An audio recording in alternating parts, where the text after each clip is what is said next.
Hi again, ladies and gentlemen, Mrs. LaJoy here.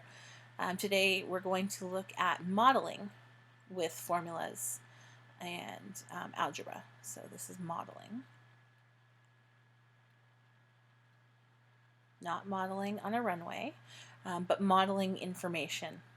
Okay, so if we have a formula, for example, there's a lot of formulas that we'll be looking at, measurement formulas, for example. So if we have something like circumference of a circle is circumference, so C equals 2 pi r.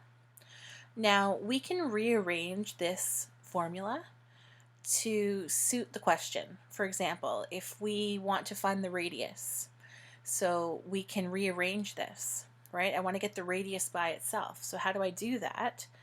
Well, we're going to apply what we learned in algebra earlier in this unit.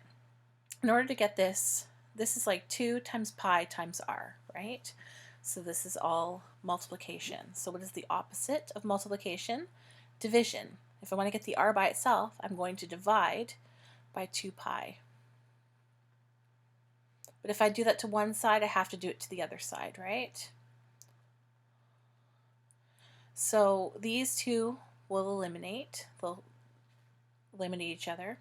So I have c over 2 pi equals r.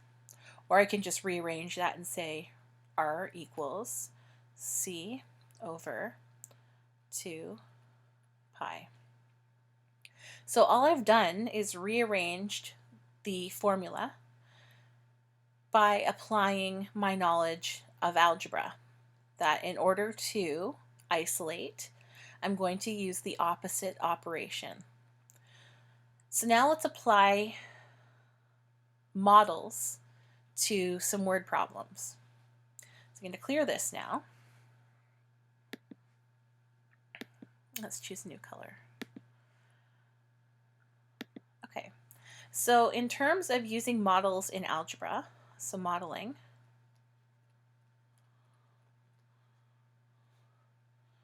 in algebra,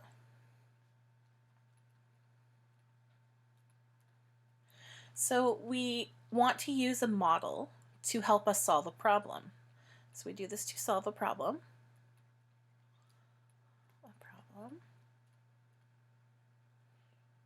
So for example, let's say that we use my son Jack.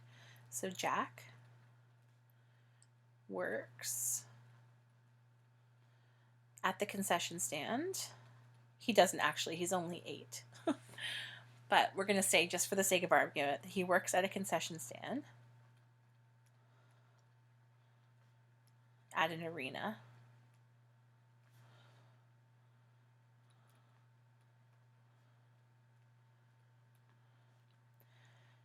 So he is paid,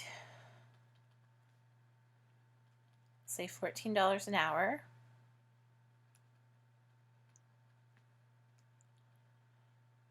$14 per hour plus a commission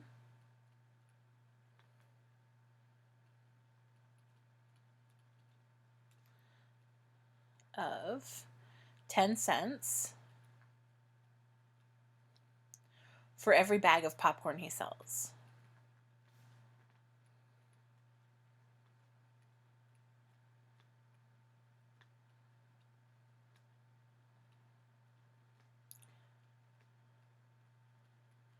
If you're not familiar with what a commission is, it means that you get kind of like a royalty or a percentage of, sometimes, of sales. So people who work in clothing stores or electronic stores often will be paid their hourly rate, and then they get kind of like a bonus on top of their hourly rate depending on how much they sell.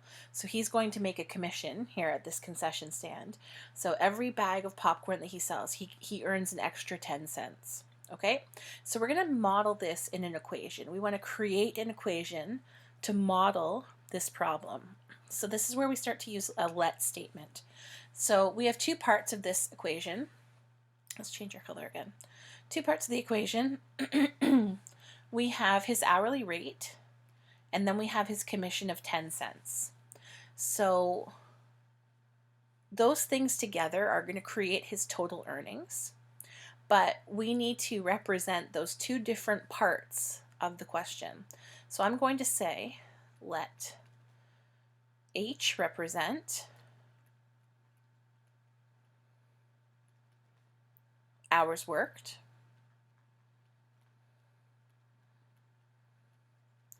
and I'm going to say, let P represent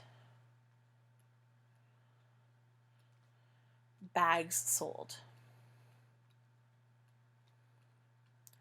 So depending on how many hours he works and how many bags of popcorn he sells, it's going to change the total earnings. So what we're looking for here is the total earnings, so T. So T is going to be a combination of hours and bags of popcorn. So we know from the question that he's paid $14 an hour. So 14 is what he's going to make per hour. So the variable here is the hours worked. If he works a long shift, like 8 hours, he gets paid more than if he works a short shift of 4 hours. So let's just say for this question, well, let's put it into our model first. So 14 times H, right, times the hours worked. And then we're going to add to that the second part of the question. He is paid a commission of 10 cents for every bag of popcorn he sells. So 10 cents is going to be written as 0.1. And we're going to multiply that times bags of popcorn sold. So P will represent the bags. So this is what our equation looks like. T equals 14H plus 0.1 P. So the second part of our question, let's move on to another, I'm going to clear this page here and I'll rewrite our equation up at the top. So our equation was T equals 14H plus 0.1 P. So remember that H is hours worked and P is bags sold. So now the question is going to give us the extra information. We can figure out how much he makes within certain parameters. So let's say that the question asks you to find Jack's earnings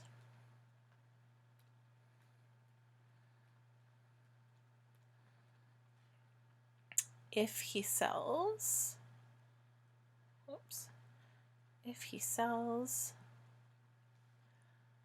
35 bags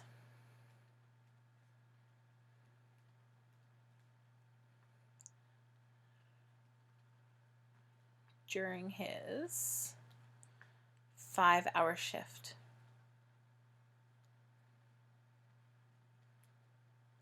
So now I have the two different parts of the question that I can plug in. I know that he sells 35 bags, and I know that his shift is 5 hours long. So there are my variables to plug into the question. Let's rewrite the question. T equals 14. Now my H is my hours worked. So 14 times 5 plus 0.1 is my 10 cents times how many bags? Well, he sells 35 bags, so 0.1 times 35.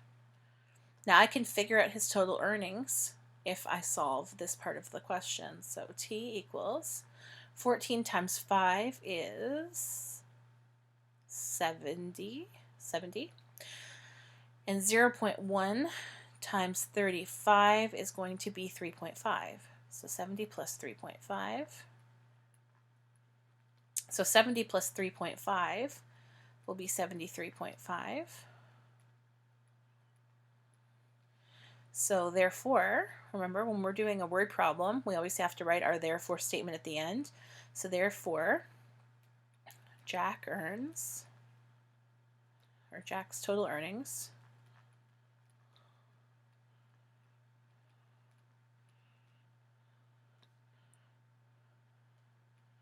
are $73.50. We should always write it in those terms because we're asked what our total earnings are. So we shouldn't write that our total earnings are 73.5 because it's in dollars. We want to make sure that we use our unit in dollars and write out our correct amount. So therefore, Jack's total earnings are $73.50.